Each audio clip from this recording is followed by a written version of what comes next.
The world has gone quiet. Shadows stretch across the walls. Let your thoughts grow soft. A story waits in the stillness. If it brings you peace, like, subscribe, and tap the bell so you never miss a night. Now let the story find you. The road to Mount Shirasagi was barely more than a whisper in the forest, a trail worn thin by the feet of pilgrims and fools. You didn't mean to end up there, not really.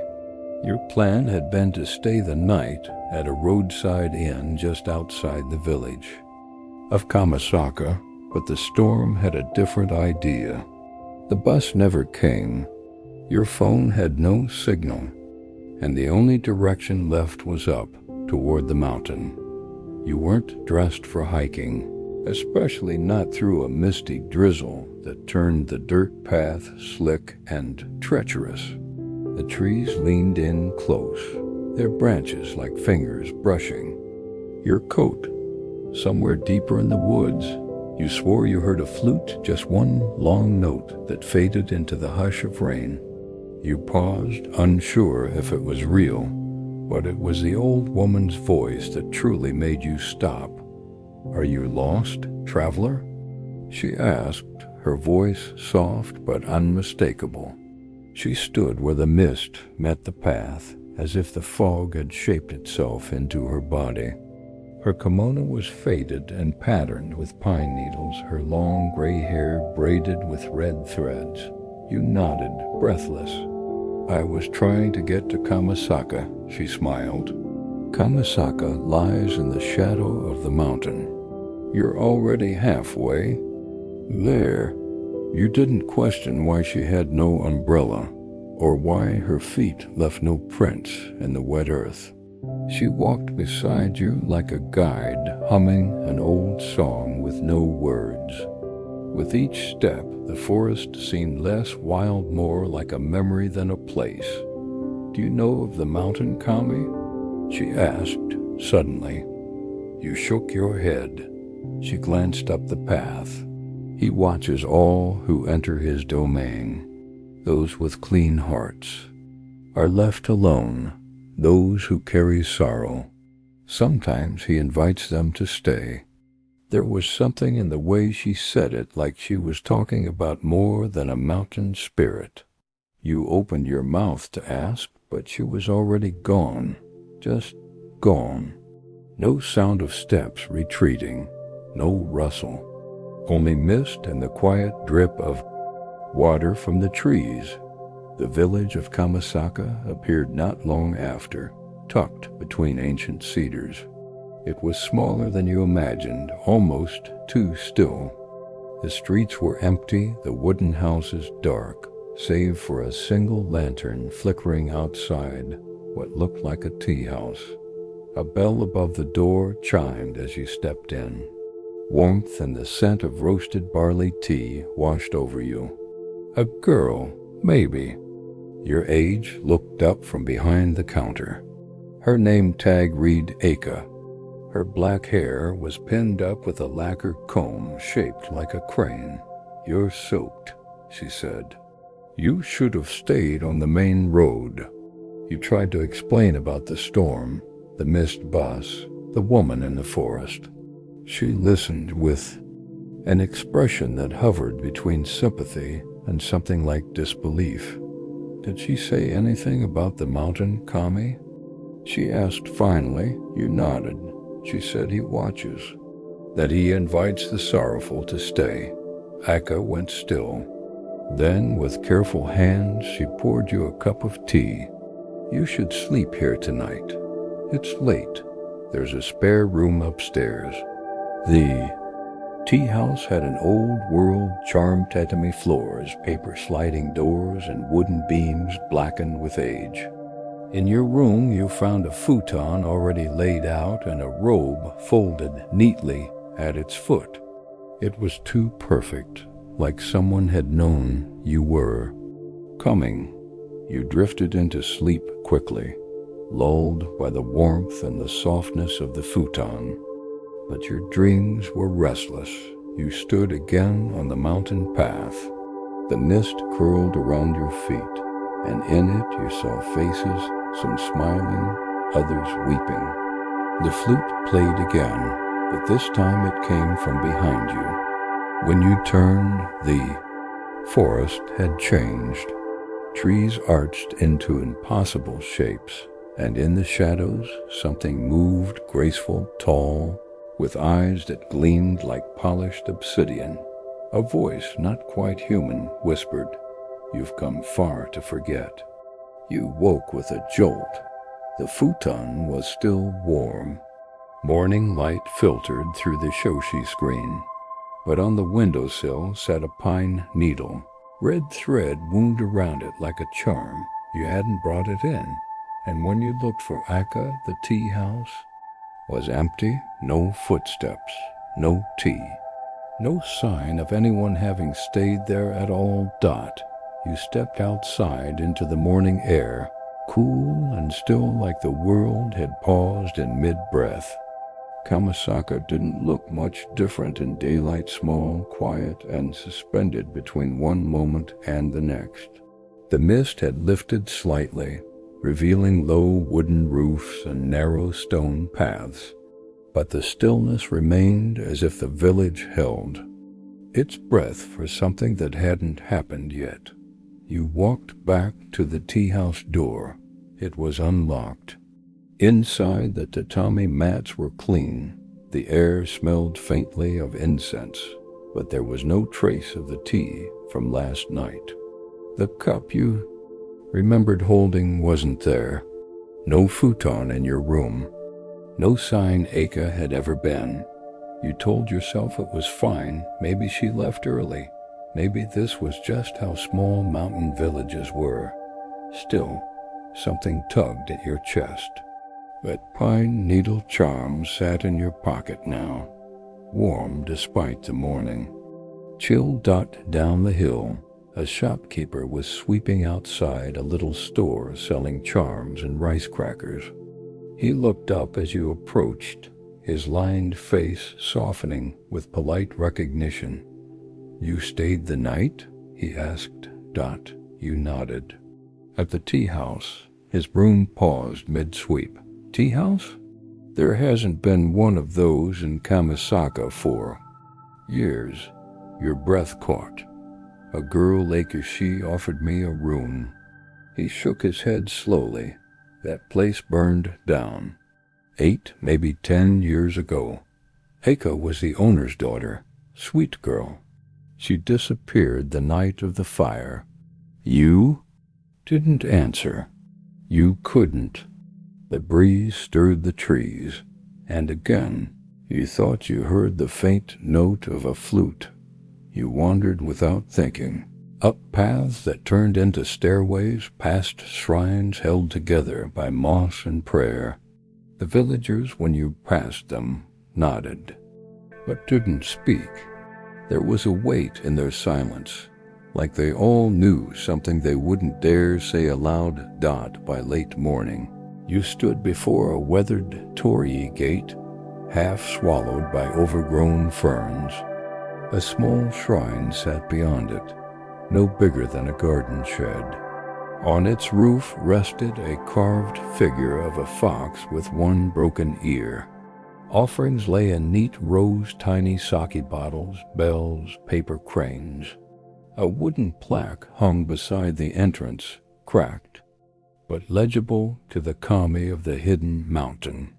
He who sees sorrow, he who walks in dreams. You should have left. You meant to.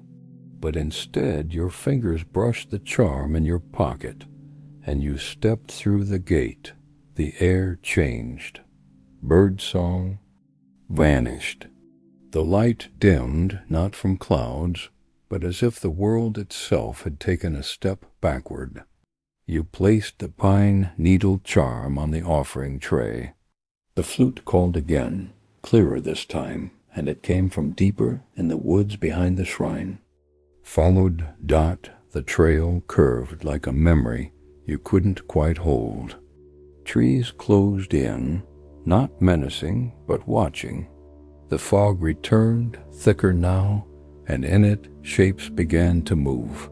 You saw them not with your eyes, but somewhere behind them figures in white robes, faces hidden by long hair or fox masks, walking.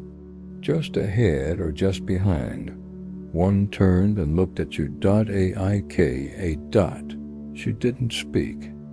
Her gaze was soft, almost sad. She raised her hand, beckoning you forward. Her mouth moved, but no words reached you. Just a flute playing somewhere unseen. You ran toward her, but she was already vanishing into the fog dot. Then you reached it. A house, alone in the forest clearing, older than anything you'd seen in. Kamisaka. The roof sagged, yet the beams held firm. Vines crawled up its side like veins. The front door stood open, revealing only darkness beyond. Still, your feet moved. Inside, the air was thick with incense and something older: cedar, rain, and stone. You stepped onto smooth wood, the creak of the floorboard echoing like a voice. I knew you'd come. The voice belonged to a man, young, maybe, but not quite. He sat cross-legged in the center of the room, robed in deep blue, his black hair tied back with a silver clasp. His eyes too still, too bright, met yours with a gaze that slipped past your thoughts, into your reasons, your regrets. You're not from here, he said. You nodded. But something inside you is, he continued, rising, something that remembers pain. The kind that lingers like a name whispered in sleep. You felt your throat tighten. I am called Takane, he said, bowing. Servant of the mountain Kami. Sometimes his voice, sometimes his vessel. You didn't know what to say. He crossed the room slowly, as if every step carried centuries. You dreamed of Aka, he said. You saw her because you remember what it is to lose something, and she remains because she cannot let go. You swallowed hard. She was real, he didn't argue. In her way, yes. The room flickered, and for a moment, it wasn't a house but a cave, lit by floating lights. Then it was a temple. Then it was nothing at all. You stand at the border, Takan said, voice low. Between sorrow and surrender, the Kami sees you. He raised his hand, and he is listening.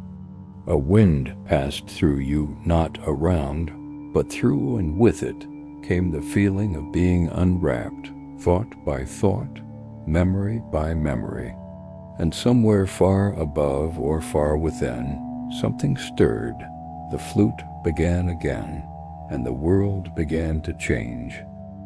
You don't remember walking out of the house. One moment you were standing before Takan.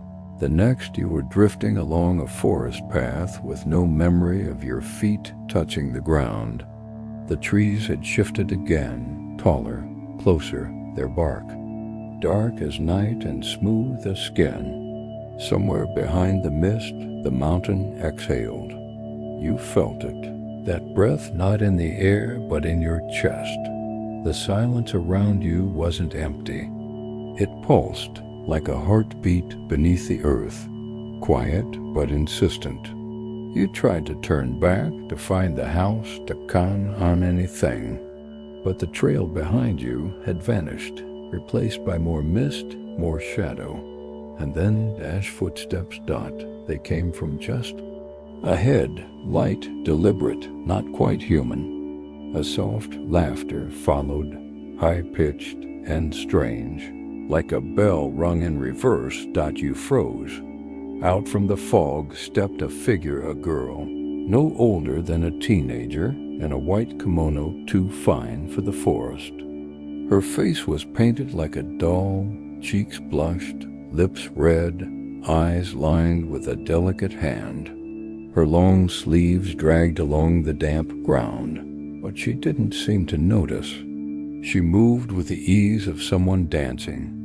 "Oh," she said, tilting her head. "Another sorrow walker." You frowned. "What does that mean?" She twirled once, then stopped mid-spin, her face suddenly inches from yours. "It means you're not lost. Not really. You chose to be here." You stepped back instinctively, but she only smiled wider. "I'm Mio," she added. "But some. Here, call me the bride who never married." Your heart skipped. Something about her made the air shift. Her words felt like riddles sewn with threadbare truths. She circled you like a curious cat. Did you come for Aka? Or did she come for you? Sometimes the ones who mourn are worse than the ones who vanish. "I don't mourn," you said. Too quickly, she laughed, a clear, crystalline sound that didn't quite echo. "No?" She tapped your chest with one finger. "Then what's this weight here? Why do you carry it like an offering?" You didn't answer. Couldn't. You weren't even sure what she meant. But the ache in your ribs said she was right. She sighed, childlike and bored. "Well, it doesn't matter. You're already partway through. The Kami's shadow has brushed you." Then, just as suddenly as she appeared, she pointed to a thin path that led away from the main one, if you could call it that. "That way," she said, "to the place where memories wear human skin." You hesitated. "Will I see Aka again?" Mio's expression shifted, like a mask tilting slightly. "Maybe, if she wants you to." And then she was gone, not faded, gone. Like mist before. You followed the path she'd shown you, uncertain, but pulled forward by something stronger than reason. The trail narrowed until it became a staircase, carved stone steps, slick with moss. Lanterns lined the sides, unlit, each tied with a red ribbon dot as you climbed. The fog parted just enough to reveal a pond nestled among cedar trees. Its surface was still as glass, mirroring the skies' gray above. But when you looked down, it wasn't your reflection that looked back. It was someone you used to be, younger, less guarded. There was no fear in that version of you, no heaviness behind the eyes, just open, quiet longing. And next to your reflection, hers. Aika. Not ghostly, not distant, just real. Smiling like she'd been waiting, you knelt by the pond, trying to touch the image, but the surface didn't break, only ripples. She mouthed a word, and though no sound reached you, you understood. Remember, the flute began again, closer now.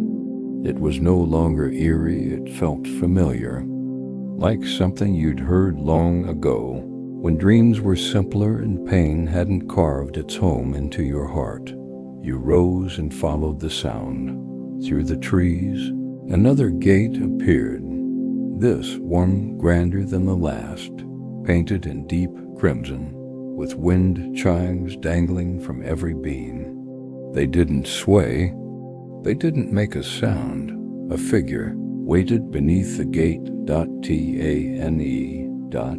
He looked different now, robes of midnight blue, replaced with ceremonial white.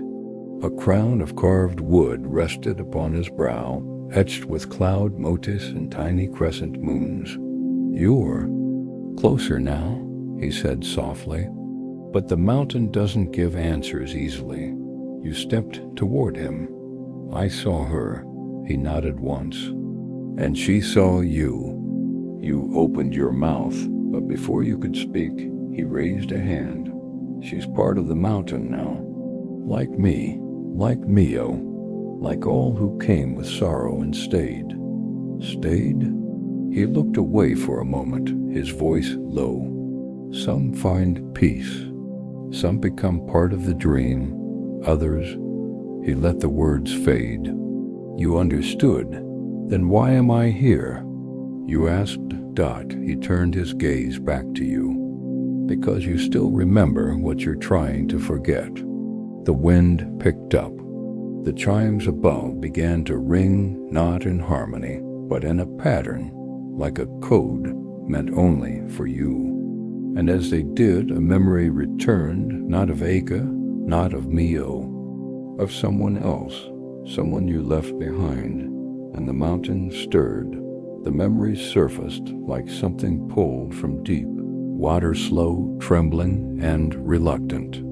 You didn't ask for it. It came on its own, as the chimes above the crimson gate whispered truths the wind had hidden.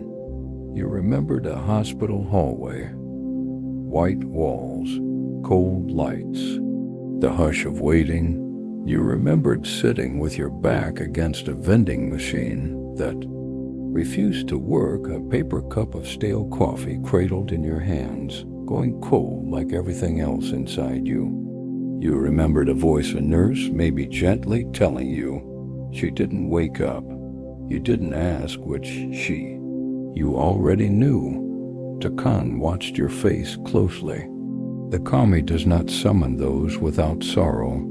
You didn't speak. The words wouldn't come. You felt like if you tried to say her name, tried to speak it aloud, the air would shatter. But the weight was there, always had been. Not like a wound, but like a piece of your chest carved out and replaced with silence. You blame yourself, Takan said, but you came here to forget, or at least to bury the part that still feels. Your hands curled into fists. I didn't want this, you muttered, didn't you? He asked gently. You followed the storm. You took the path. You heard the flute. You saw her. You crossed into the kami's shadow willingly. You turned from him, heart pounding. So what happens now? Takane didn't answer with words. Instead, he stepped aside and gestured through the gate. You passed beneath it. The world shifted again. What lay beyond wasn't forest, but a town. Not Kamasaka. This place was larger, brighter, alive in a way that hurt to look at. People moved through it with purpose and laughter. Street vendors called out, school bells rang, and somewhere nearby, a woman was singing softly to a child. It was your town, the one you left. And standing in the middle of it, as real as the rain, had been the night you climbed the mountain. Was her Y-U-I. She wore the same hoodie she'd always loved, too big, soft from age.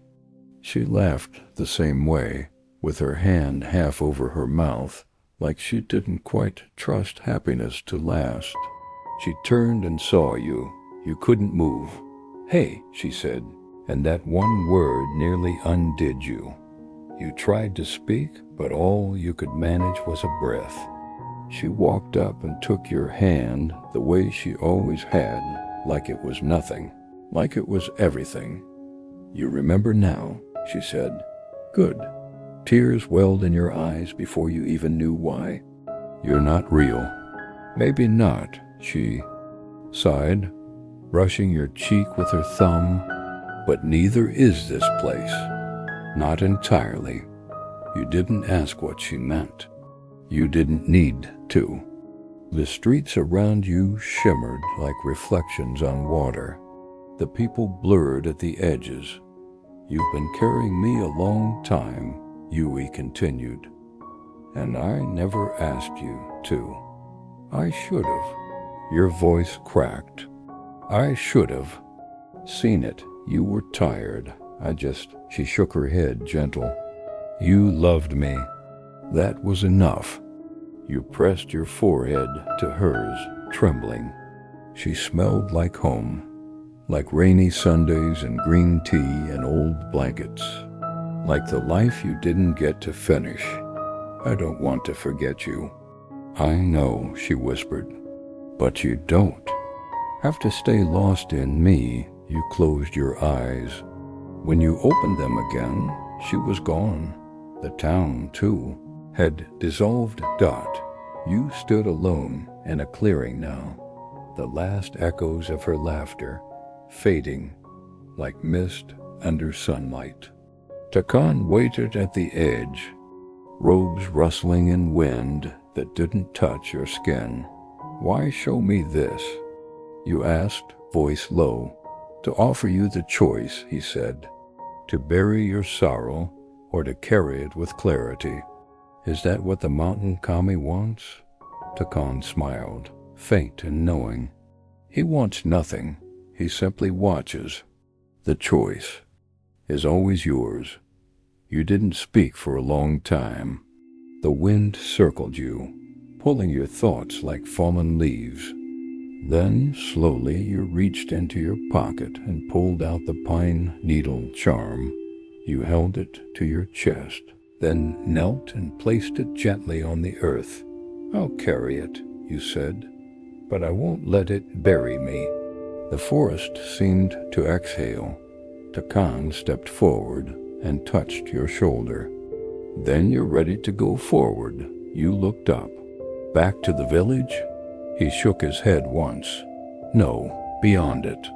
The clearing stretched out before you like a path that hadn't yet been walked. The flute played again, no longer distant, no longer haunting. It sounded like a beginning. The path ahead wasn't made of stone or soil. It was made of something softer, like memory woven into moss, the kind that barely holds your steps. As you walked, your body felt lighter, not like weight leaving you, but like something once clenched had finally begun to open. The forest around you shimmered faintly, as though the light filtering through the canopy was dreaming. Takane followed behind at a distance. He didn't speak. He didn't need to. The silence between you was full of understanding now, like two candles flickering in the same still room. You came upon a wooden bridge, narrow and arched, spanning a slow-moving stream.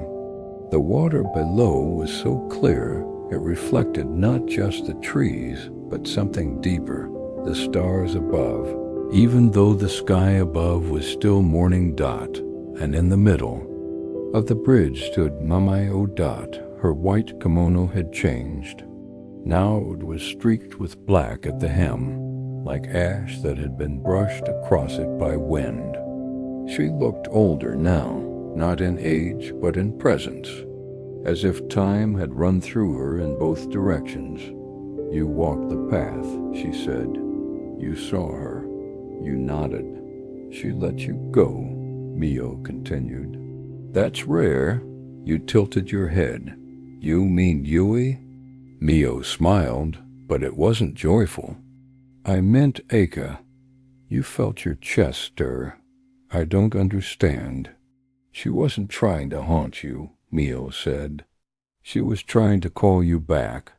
The ones who linger sometimes crave the company of those who remember, even if it means keeping them here." You thought of the tea house, the warmth, the way the futon was ready, the way Aka had looked at you like you were someone she'd been waiting for.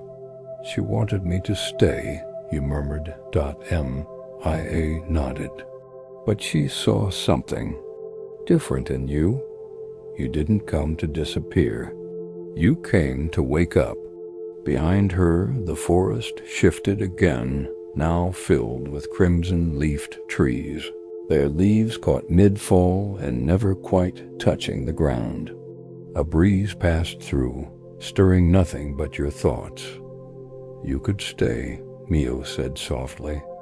"The kami's shadow would keep you gentle. You'd forget the sharp edges. You'd dream forever." The thought of it tempted you. A world where time didn't chase you, where grief wasn't sharp, but just a distant note in the song of the trees. You closed your eyes for a moment, letting the wind run over your skin. But then you remembered her voice, Yui's voice, and what she said, "You don't have to stay lost in me." When you opened your eyes, Mio had already stepped aside. "You know your answer," she said. You crossed the bridge. On the other side, the forest opened to a wide expanse, a high ridge overlooking all of Kamisaka. You saw the village far below, its rooftops touched with gold from the rising sun, and behind it, the slopes of Mount Shirasagi stretching high into mist. The summit hidden, always hidden, Takan appeared beside you, quietly. "This is the threshold," he said. "Once crossed, there is no forgetting what you've seen." "I don't want to forget," you replied. He studied your face, then reached into his sleeve and withdrew a folded piece of parchment. It looked ancient, but the ink was fresh. "A parting gift," he said. You opened it slowly. It was a painting simple, delicate brush strokes forming the outline of a house among trees, a tea house. A crane-shaped hairpin lay on the floor beside a single empty teacup. The painting shimmered slightly, and for a heartbeat you felt warmth in your hands again. Like tea, like goodbye. You closed the parchment gently and tucked it inside your coat. "I'll carry it," you said. Takane gave a single bow. Then the mountain releases you, and the wind shifted again, not like a breeze, but like the exhale of something vast and unseen. The sky above the ridge brightened. The chimes from the Crimson Gate echoed faintly behind you. The flute fell silent. And then you opened your eyes. You were on the road outside Kamisaka. The sun had fully risen, warming your cheeks. The storm was gone. The trees stood still, no longer whispering. In your pocket, the pine needle charm was gone, replaced by something smooth and folded. The painting. You looked back. No Torii gate, no forest trail, no shrine. Just a long road and the distant sound of a bus engine. You smiled. For the first time in a long while, it didn't hurt. The bus ride back down the mountain was quiet. You sat by the window, watching the trees blur into green shadows. No one else was on board. Just you, the driver, and the occasional hum of the engine as it descended the winding roads that no longer felt haunted. For once your silence wasn't heavy. It was still. Like a lake at dawn. Your fingers brushed the folded parchment in your coat pocket. The painting.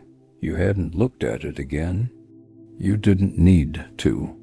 The memory of it was etched so clearly into your mind that opening it would feel like breaking something sacred. Aika's teacup, the fallen hairpin, the quiet moment where it had all been enough.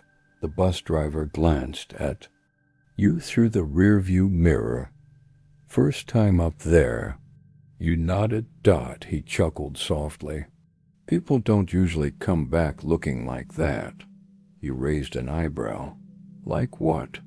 "Lighter." He paused. "Like the mountain let go of you." You said nothing, just smiled and turned back to the window. As the bus reached the outskirts of the town below, signs of life returned. Stores with banners fluttering in the wind. Children walking with lunch boxes swinging at their sides. A group of old women haggling with a vendor over fish prices. Life went on, blissfully unaware of the ancient silence that waited higher up the slopes. But one thing caught your eye, a small booth on the corner. It sold charms, rows of them in wooden trays, bells, folded cranes, tiny fox masks carved from ivory, and in the center tray, pine needles bound with red thread. You stepped off the bus without thinking. The woman at the booth looked up as you approached. Her hair was silver, twisted into a bun with a comb that reminded you too much of Aika's. "Looking for something?" she asked, voice soft and lilting. You hesitated. "Those pine needle charms. What are they for?" She smiled gently. "For memory. For sorrow that needs to rest but doesn't want to disappear." You reached out and touched one. It was warm. "Did you make these?" you asked Dot. She shook her head. "No, I only passed them along. The mountain sends them to those who need reminders or farewells." You bought one, not because you needed it, but because someone else might. You continued down the street, fingers closing gently around the charm. Every so often, you caught yourself turning toward small movements, a shadow stepping behind a building, a face in a crowd that almost looked like hers. Not Yui, not Aika, just Aiko's pieces. They no longer hurt. Later, as dusk colored the town in soft peach and blue, you found yourself in a park. A single bench overlooked the river. You sat, the folded painting in your pocket, humming quietly, like it knew where it belonged. A girl sat down beside you. You didn't notice her at first. She was quiet, legs tucked beneath her, a worn backpack at her feet. Her face was tired in the way sorrow makes people tired, not sad exactly, just stretched thin. After a while, she looked at you. You ever feel like you lost something and didn't know what it was until it was already gone? You met her eyes. They were hollow, like someone waiting to fall asleep and never wake. You reached into your pocket and held out the pine needle charm.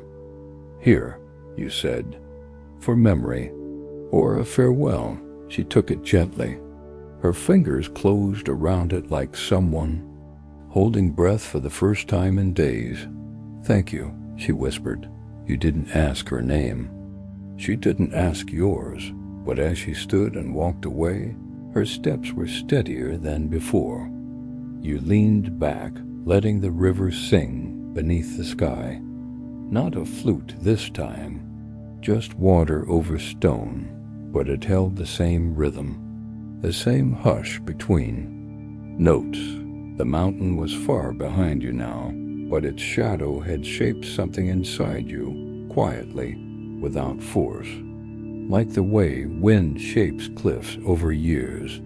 Like the way a dream lingers even after you've woken up. You didn't need to see Aika again to understand. Some spirits didn't haunt. Some simply stayed long enough to show you the way out. Night returned. With a gentleness that surprised you, Dot. It didn't fall. Exactly. It settled, like a familiar blanket. The air had that quiet hum that only comes after something has changed. When nothing feels urgent anymore, not even the passing of time. You walked through streets painted with lantern glow, your steps unhurried, your breath no longer heavy. There was an inn just beyond the edge of town, the kind travelers overlooked but locals remembered. You checked in with a polite nod to the elderly woman at the counter, who gave you a room key without questions. Dot, as you lay on the futon, the room dim around you. Your eyes traced the wooden ceiling. The painting was still in your coat pocket.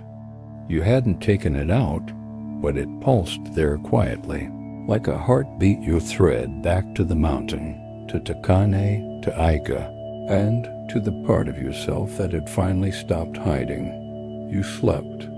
Not deeply, but peacefully. Dot, in your dream, you were walking through fog again, but this time it didn't feel like confusion. It felt like memory taking a slow breath. Ahead of you stood a Torii gate, not red but pale wood, unpainted and weathered. Beneath it, Aka sat on the steps of the tea house that had long since burned away. She looked up at you and smiled. "No more tea?" you asked. She laughed softly. "No more sorrow." You sat beside her. The two of you didn't talk. There was nothing left to say that hadn't already been said. But sitting there, the mist curled around you like an old friend, and the mountain loomed in the distance, not as something to fear, but as something that had once offered you shelter in your grief. You woke before dawn. The sky outside the window was still dark, but already the world was stirring. A rooster called in the distance, the faint rustle of trees. Somewhere, someone was setting a pot to boil.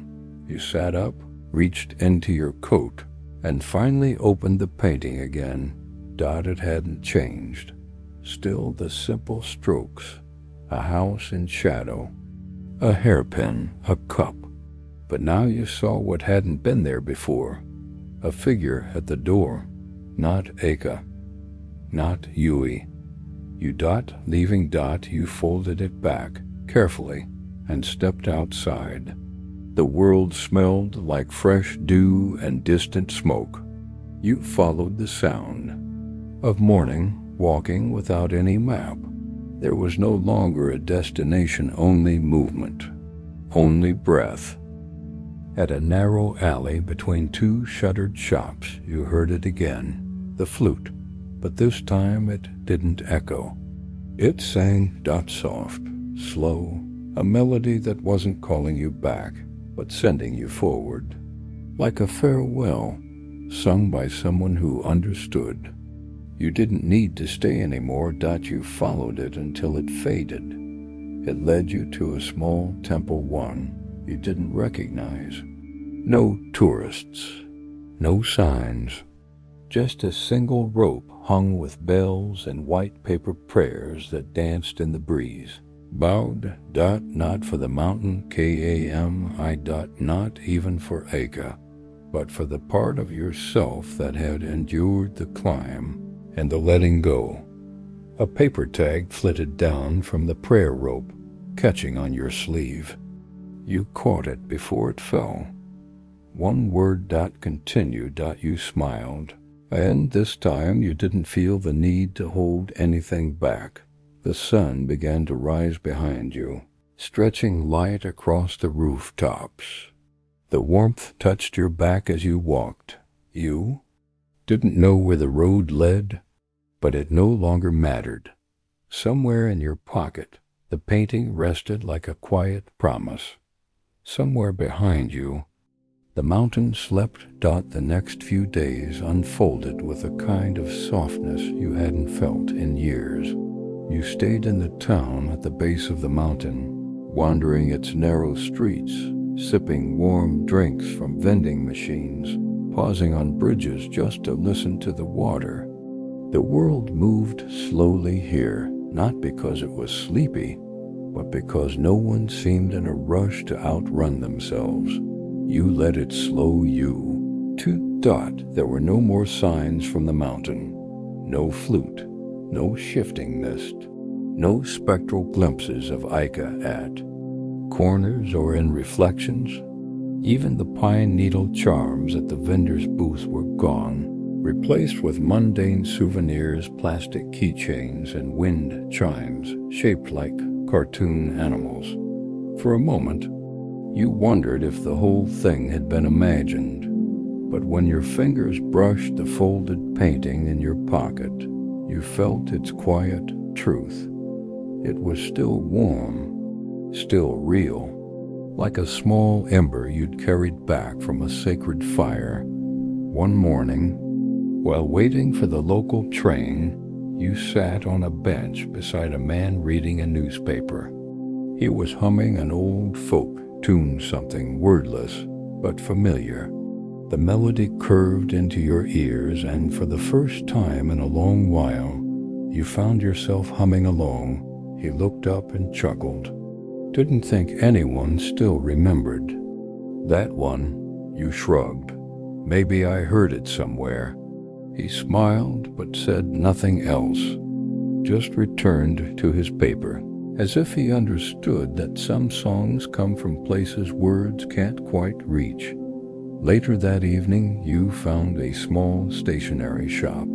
Inside, the scent of old paper and fresh ink hung in the air like memory.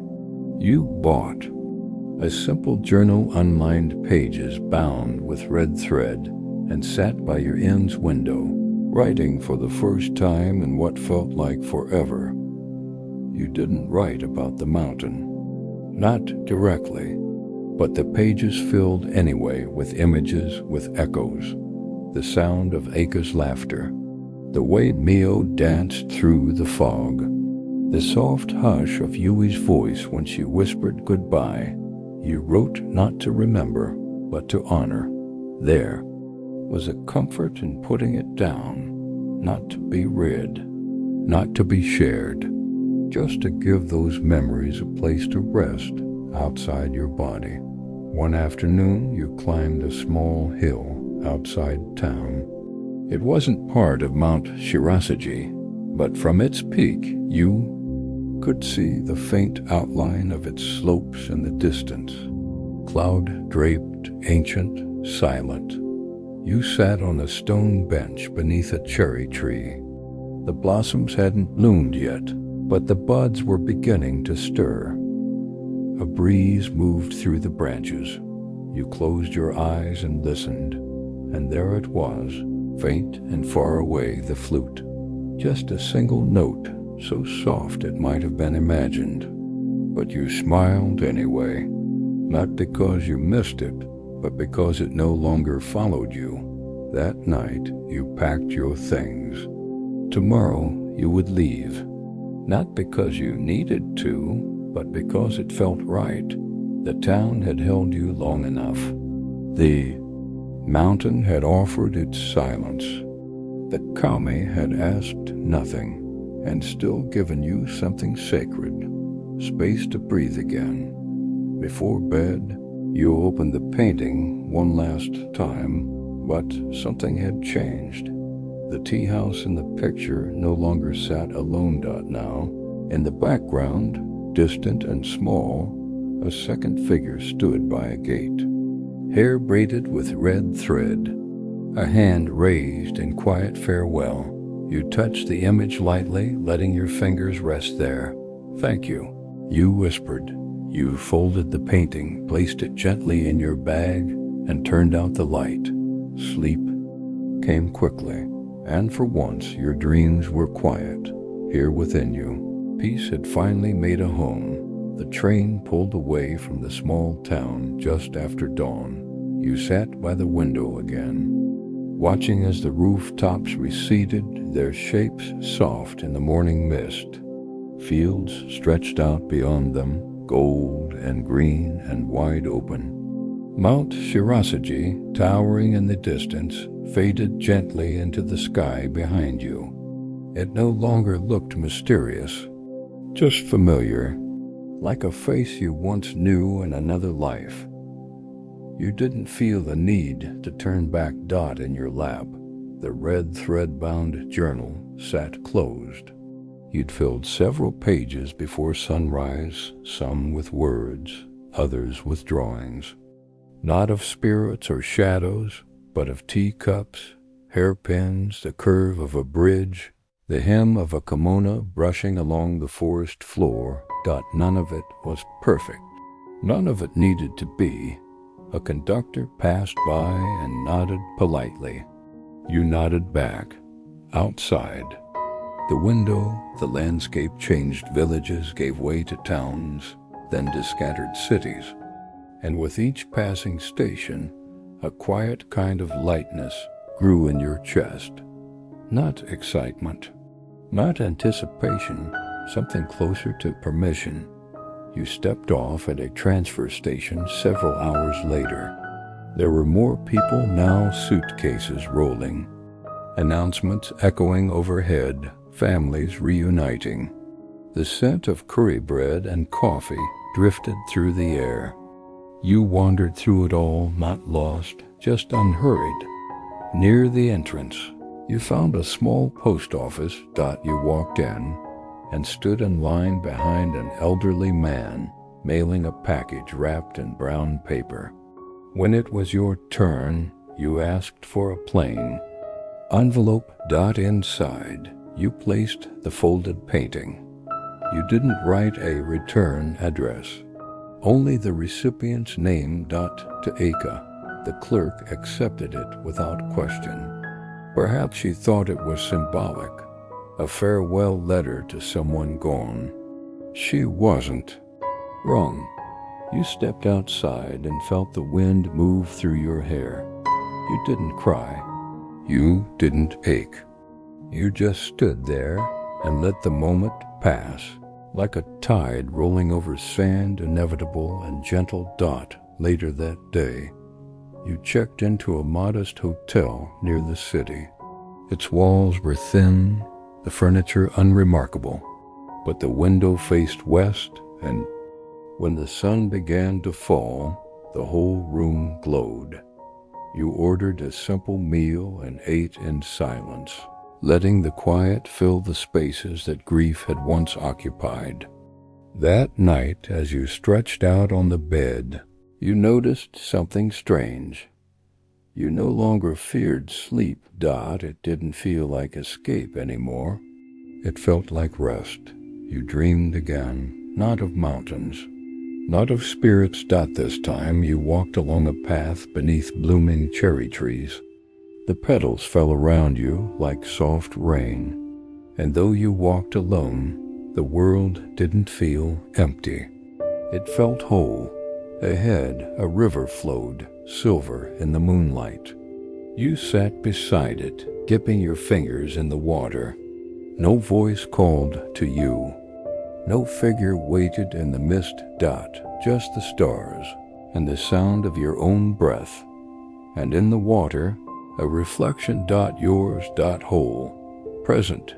You woke before dawn. The sky was just beginning to lighten, streaked with lavender and gold. You stretched slowly, like waking wasn't something to rush through anymore. In the silence of the room, you smiled. The mountain had given you back to yourself.